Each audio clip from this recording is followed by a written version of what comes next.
warahmatullahi wabarakatuh.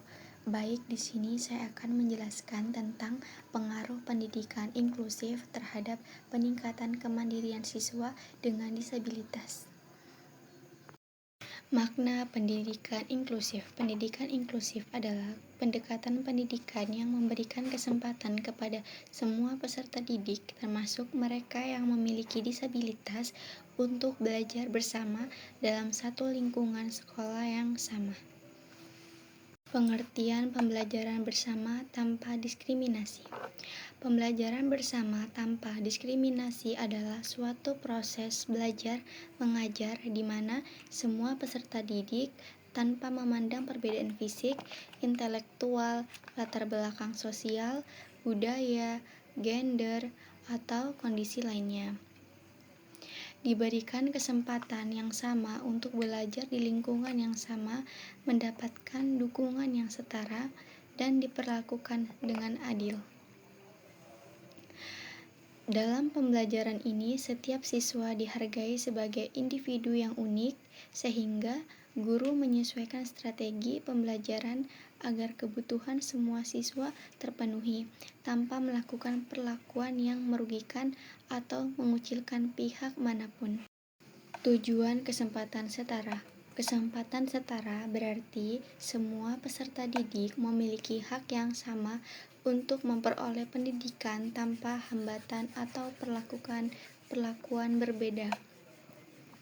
Tujuannya memberikan akses pendidikan yang sama kepada semua siswa, termasuk yang memiliki disabilitas atau latar belakang yang berbeda. Menghapus diskriminasi dalam proses belajar sehingga setiap siswa memiliki peluang yang adil untuk mengikuti pembelajaran. Menjamin bahwa seluruh siswa dapat berpartisipasi aktif dalam kegiatan kelas tanpa terpinggirkan. Mendorong kepercayaan diri siswa karena mereka merasa dihargai dan diterima apa adanya. Menciptakan lingkungan pendidikan yang inklusif, ramah, dan aman untuk semua peserta didik.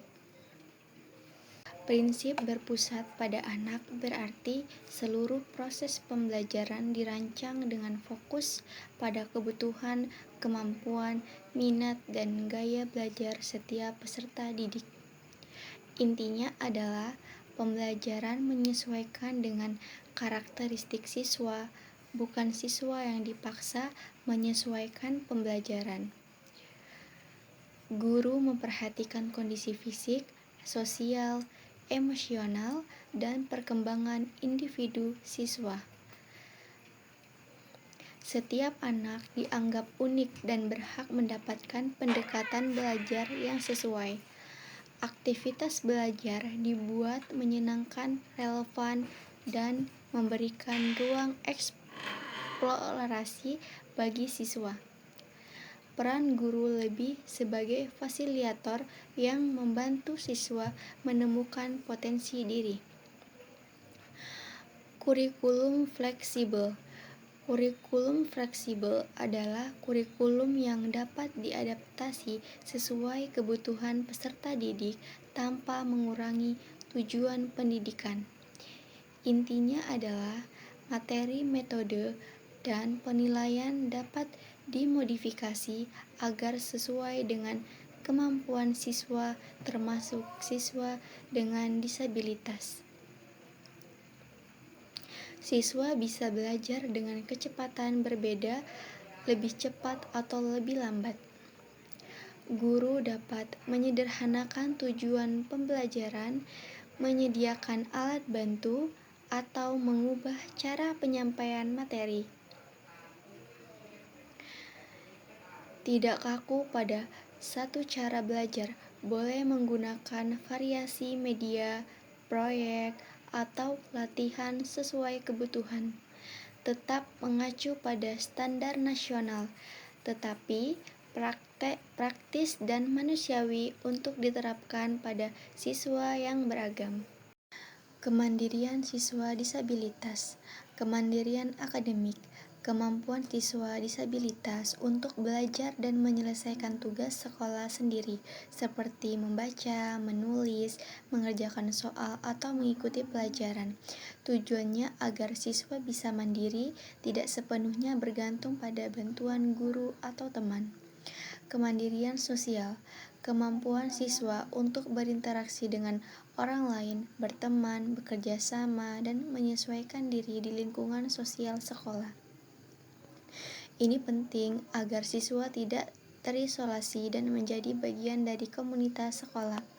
Kemandirian emosional, kemampuan siswa untuk mengelola emosi seperti rasa marah, sedih, takut, atau cemas, serta mampu membuat keputusan sendiri. Hal ini membuat siswa menjadi pribadi yang percaya diri dan stabil.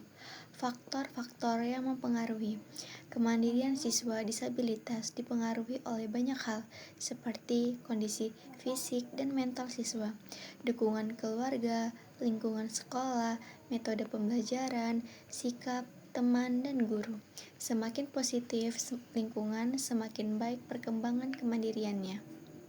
Implementasi pendidikan inklusif, penempatan di kelas reguler, siswa disabilitas ditempatkan di kelas yang sama dengan siswa lain, bukan dipisahkan. Tujuannya agar mereka belajar bersosialisasi dan berkembang bersama teman sebaya. Adaptasi kurikulum, kurikulum atau materi pembelajaran perlu disesuaikan dengan kemampuan siswa.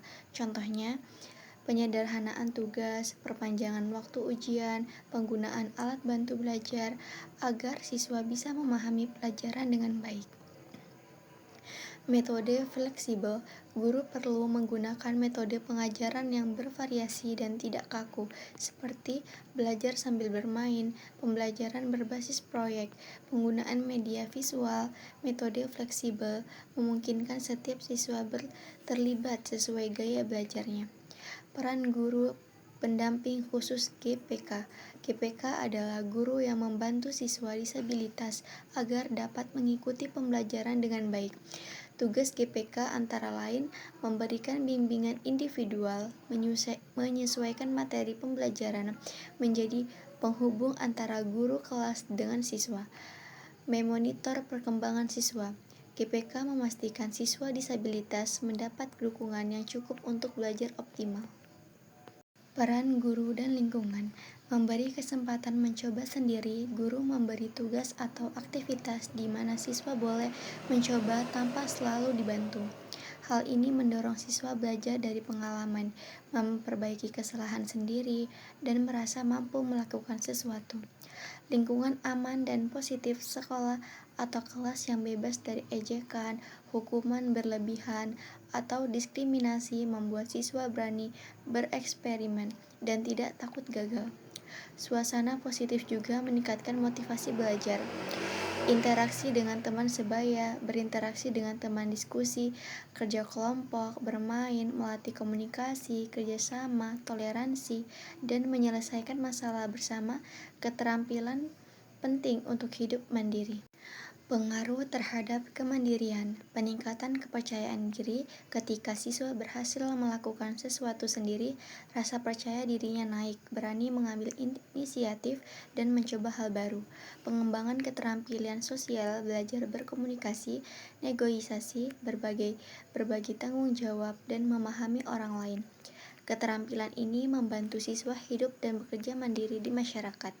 Kemandirian akademik, siswa mampu mengatur belajar sendiri, merencanakan waktu, mencari sumber, dan menyelesaikan tugas tanpa bergantung penuh pada guru.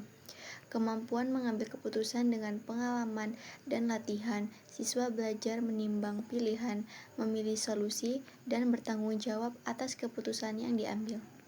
Dampak dalam kehidupan, lebih mudah beradaptasi. Siswa yang mandiri cepat menyelesaikan diri dengan lingkungan baru, sekolah, pekerjaan, komunitas, karena punya strategi dan percaya diri menghadapi perubahan. Ketergantungan rendah, mereka tidak selalu bergantung pada orang lain untuk menyelesaikan masalah sehari-hari, mengurangi beban orang tua atau guru, dan meningkatkan produktivitas pribadi. Lebih siap menghadapi dunia kerja butuh inisiatif, kemampuan bekerja sama, dan menyelesaikan tugas sendiri. Siswa yang dilatih mandiri akan lebih mudah diterima dan berkembang di tempat kerja. Kesimpulan dan saran, pendidikan inklusif meningkatkan kemandirian, menggabungkan semua siswa termasuk yang memiliki kebutuhan khusus, mendorong lingkungan belajar yang mendukung kemandirian bagi semua pihak.